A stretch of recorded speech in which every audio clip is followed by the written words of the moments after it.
నువ్వింక తప్పించుకోలేవు సామాన్య. రెడ్ హ్యాండెడ్గా దొరికిపోయావు. అర్థమైందా అమ్మా? అదెందుకు ఈ టైంలో ముసుగులో వచ్చిందో? వేలిముద్రను మార్చడానికేగా. అవునమ్మా, ఇక రిజల్ట్ గురించి వెయిట్ చేయాల్సిన పని లేదు. అదే నానమ్మను కొట్టిందని కన్ఫర్మ్ అయిపోయింది. అవునరా, అయిపోయింది. ఇక ఈ రోజుతో నీ కళ్ళు తెరుచుకుంటాయి. మనకు పట్టిన దరిద్రం వదులుతుంది. దీన్నేం చేస్తాను చూడు.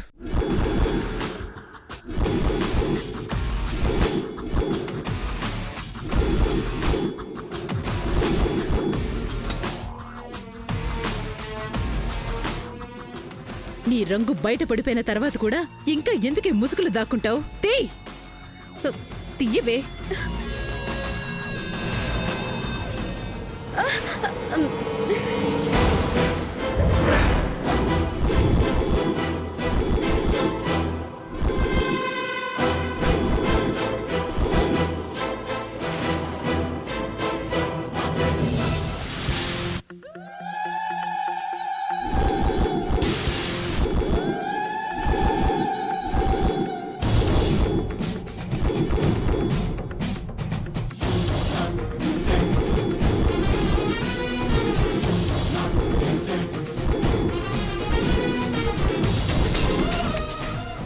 అసలు నా ప్లాన్ ఏంటో ఇప్పుడు మీకు బయటపడుతుంది.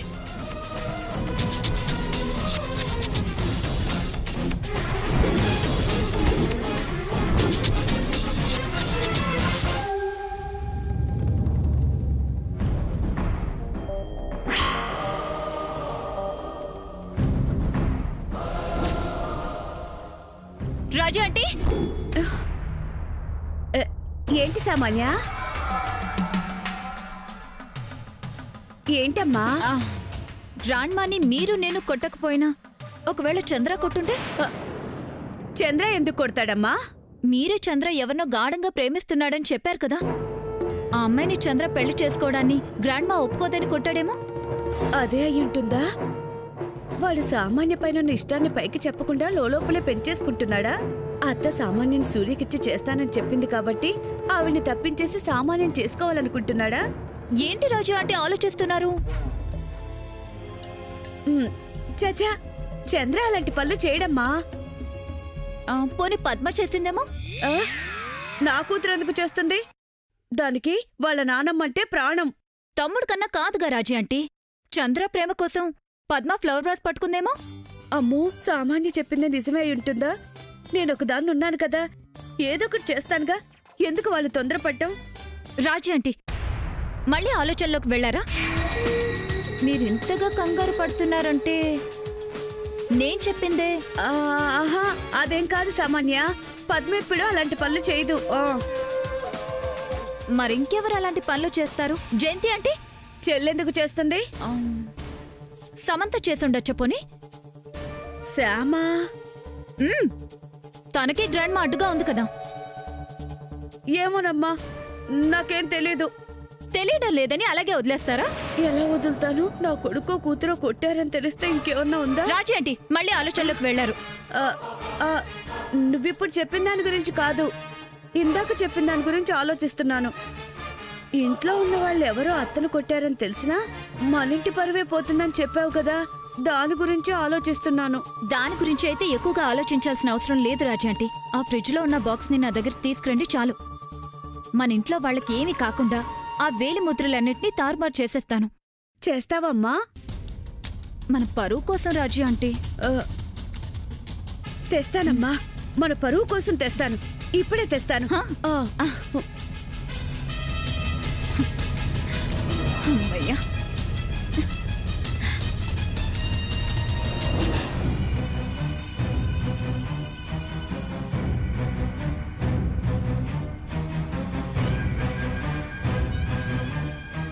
పెద్దమ్మా.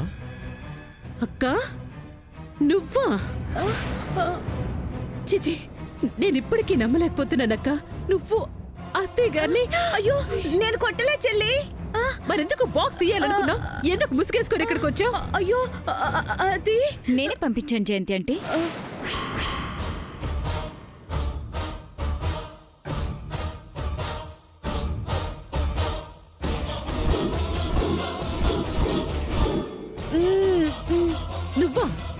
అవును జయంతి ఆంటీ. దేనికమ్మా? హ, దేనికంటే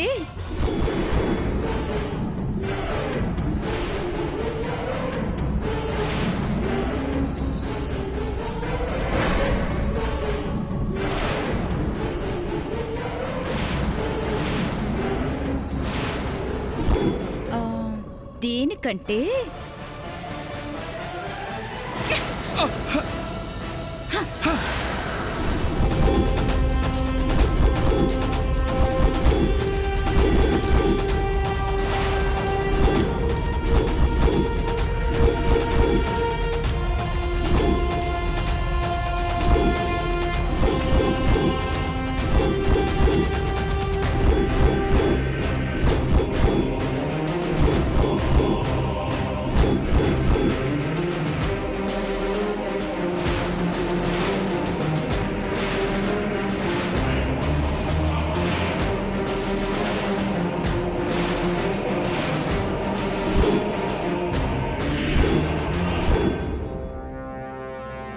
దీనికి పొద్దున్నుంచి కనబడకుండా పోయిన చిన్న తాతయ్య గారిని మీకు చూపించడానికి, వాళ్ళు ఆడుతున్న డ్రామా బయట పెట్టడానికి.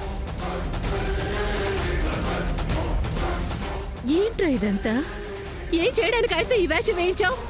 మీకు ఇంకా అర్థం కాలేదా జయంతి ఆంటీ? గ్రాండ్ మాని కొట్టింది నేనే అని మిమ్మల్ని అందరినీ నమ్మించడానికే చేశారు.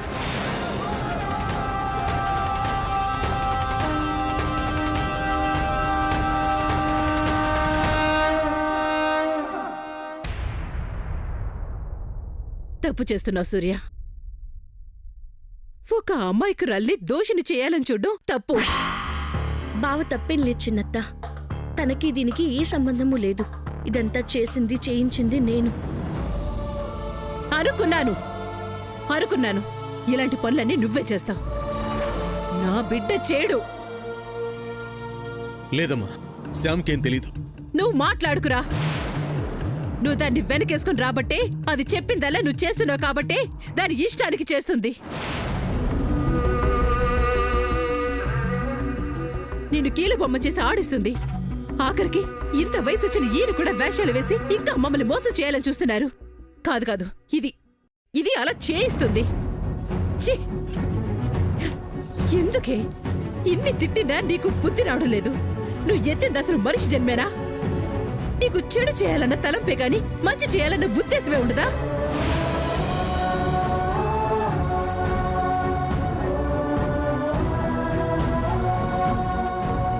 దేవుడున్నాడు. ఆయన నువ్వు చేసే దిక్కుమాల పనులన్నీ చూస్తూనే ఉంటాడు.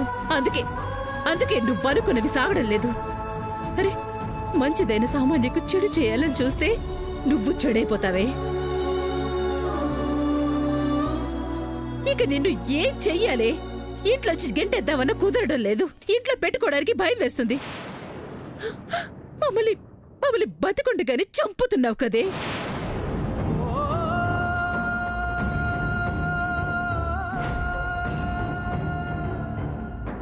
మనల్ని చంపడమే కాదు జయంతి ఆంటీ, బంగారం లాంటి మన సూర్యని కూడా మార్చేస్తుంది.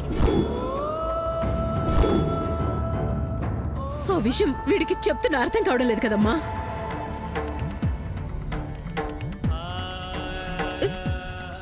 నన్నింతగా బాధ పెడుతున్న నువ్వు బాగుపడవు. ఛీ! నీ మొహాలు చూడ్డానికి కూడా అసహ్యంగా ఉంది. పదండి ఆంటీ, ఇలాంటి దాంతో మాట్లాడడం కూడా వేస్ట్. కుక్కతో ఒక వంకర్లా దీని బుద్ధి మారదు. పదండి.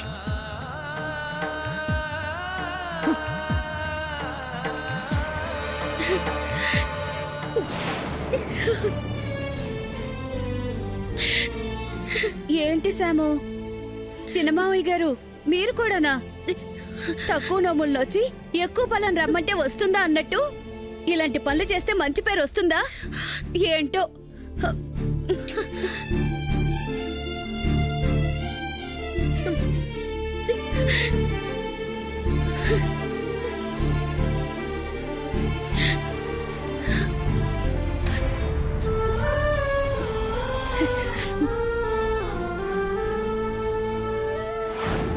ఎందుకే ఇన్ని తిట్టినా నీకు బుద్ధి రావడం లేదు? నువ్వు ఎత్తింది అసలు మనిషి జన్మేనా? నీకు చెడు చేయాలన్న తలంపే గాని మంచి చేయాలన్న ఉద్దేశమే ఉండదా? నన్నింతగా బాధ పెడుతున్న నువ్వు బాగుపడవే, బాగుపడవు. ఛీ, నీ మొహలు చూడ్డానికి కూడా అసహ్యంగా ఉంది.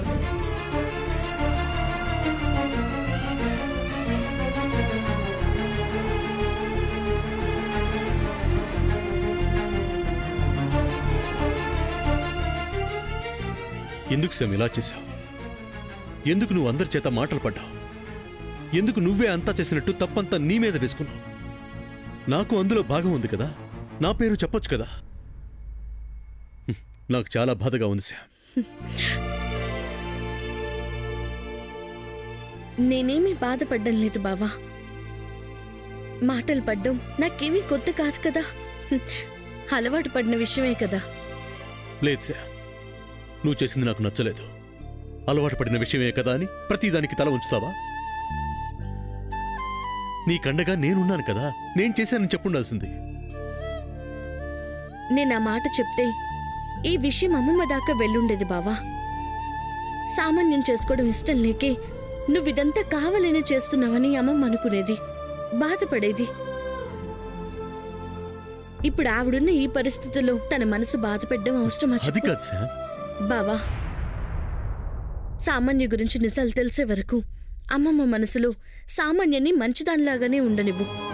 ఇప్పుడు సామాన్య గురించి మనం ఏం చెప్పినా అమ్మమ్మ వినదని తెలిసి ఆమెను కష్టపెట్టడం ఎందుకు చెప్పు? అట్ ద సేమ్ టైం నా బావ మాటలు పడ్డం నాకు ఇష్టం లేదు.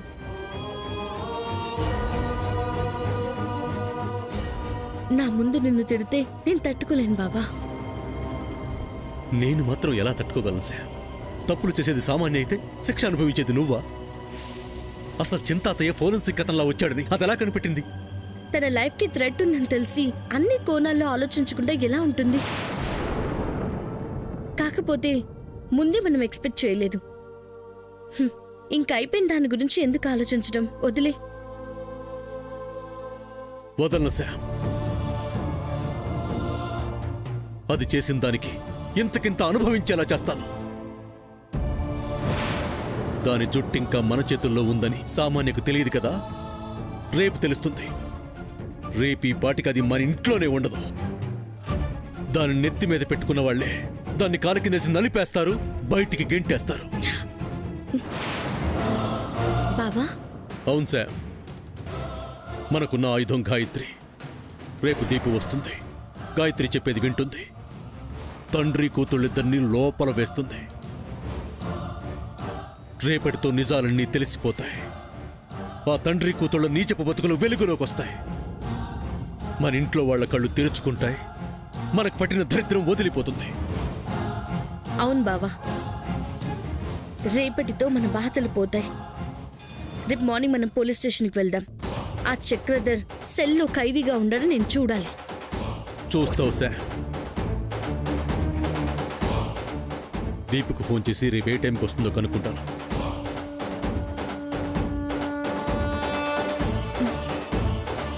ఫోన్ ఇంకా స్విచ్ ఆఫ్ అని వస్తుంది. తన వర్క్ ఇంకా అవ్వలేదేమో బావా. చూద్దాం, రేపు మార్నింగ్ ఏమైనా వస్తుందేమో.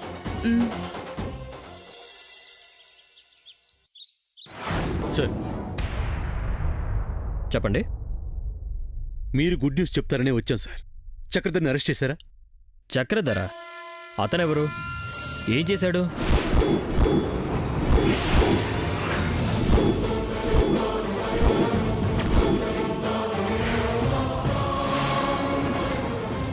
మిమ్మల్ని అడిగేది, సమాధానం చెప్పకుండా మొహాలు చూసుకుంటారే. చక్రధర్ ఎవరు, ఏం చేశాడు? అతనెవరో ఏం చేశాడో తెలియకుండా నేనెలా అరెస్ట్ చేస్తాను? అదేంటి సార్, గాయత్రి గారిని తీసుకొచ్చి చక్రధర్ ఎవరో అతను ఏం చేశాడో చెప్పాం కదా. ఆవిడ కూడా మీ దగ్గరే ఉన్నారు కదా. ఏం మాట్లాడుతున్నారు? చూస్తుంటే చదువుకున్న వాళ్ళలా కనబడుతున్నారు. చదువు ఎక్కువై ఉన్నమతి పోయిందా ఏంటి? ఎక్కడి నుంచి వస్తున్నారు? Sir, what are you talking? మేమెవరో మీకు తెలీదా? తెలిస్తే నేనెందుకు అడుగుతాను మిస్టర్? మిమ్మల్ని ఇప్పుడే ఫస్ట్ టైం చూస్తున్నాను. రామ్ ప్రసాద్ గారు. అరే, నా పేరు కరెక్ట్గానే చెప్పారు, మిగతా అదే కల్పిస్తున్నారు. కల్పించడం ఏంటి? గాయత్రిని మేము స్టేషన్కి తీసుకురాలేదా? మిమ్మల్నే ఫస్ట్ టైం చూస్తున్నానంటే ఆ గాయత్రి ఎవరు, ఆవిడ నా దగ్గరికి ఎప్పుడు తీసుకొచ్చారు?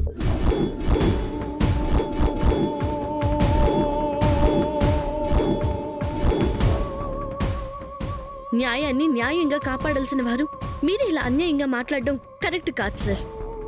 మీరిలా అబద్ధాలు ఆడటం భావ్యం కాదమ్మా. మేము నిజమే చెప్తున్నాం సార్. మీరే మాట మారుస్తున్నారు. వాస్తవాల్ని మాయం చేయాలని చూస్తున్నారు. ఏయ్, మాటలు జాగ్రత్తగా రాని.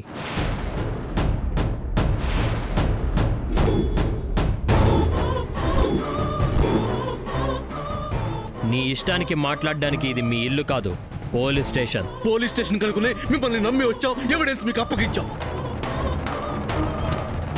ఇక్కడ మీలాంటి వాళ్ళు ఉంటారనుకోలేదు. ఎంత కమ్ముడు పోయావు, సాక్ష్యాన్ని ఎంత కమ్ముకున్నావు. ఏయ్, నోరు అదుపులో పెట్టుకో.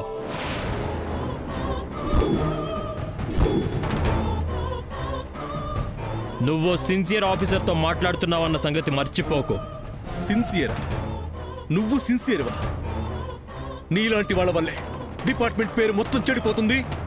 ప్రాణాలకు తెగించి న్యాయం కోసం పోరాడే సిన్సియర్ ఆఫీసర్స్ ని ప్రజలు నమ్మటం లేదు. తులసివనంలో గంజాయి మొక్కల నీలాంటి వాళ్ళు ఉండబట్టే పోలీస్ వ్యవస్థకే బ్యాడ్ నేమ్ వస్తుంది.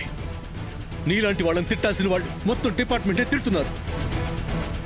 తల ఎత్తుకుని తిరగాల్సిన వృత్తిలో ఉంటూ నీతో పాటు సిన్సియర్ ఆఫీసర్స్ ని తలదించుకునేలా చేస్తున్నావు. ఇంకోసారి నువ్వు సిన్సియర్ ఆఫీసర్ అని అనుకో, వాళ్ళు వేరే ఉంటారు. వాళ్ళు ఉన్న చోట నువ్వు ఉండలేవు. ఏంటి, ఊరుకుంటున్నాను కదా అని ఎక్కువ మాట్లాడుతున్నావు?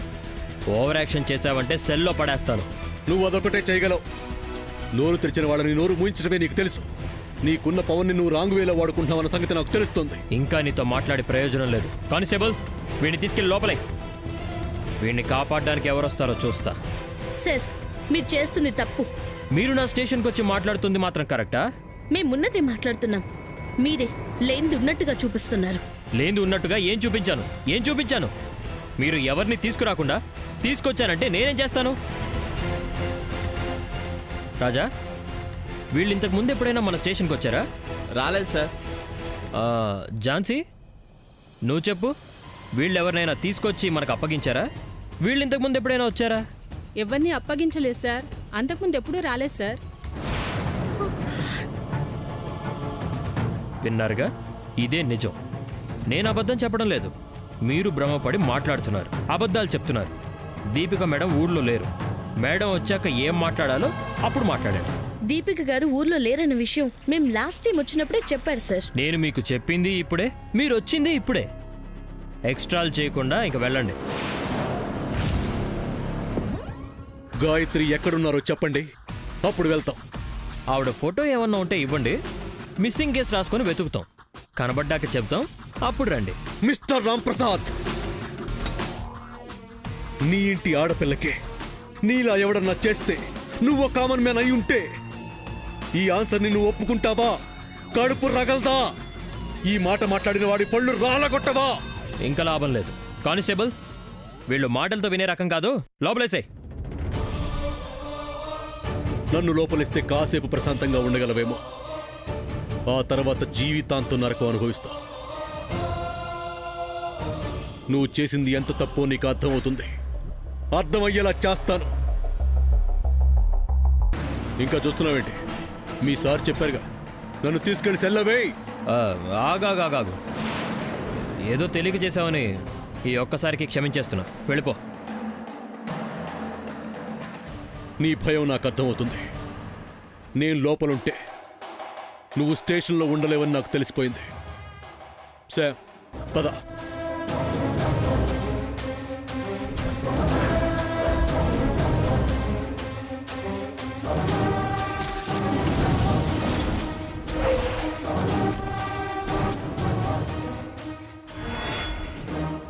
ఏం చేయలేడు, మీరేం భయపడకండి. ఇచ్చిన డబ్బుతో ఎంజాయ్ చేయండి. Okay sir. వెళ్ళండి.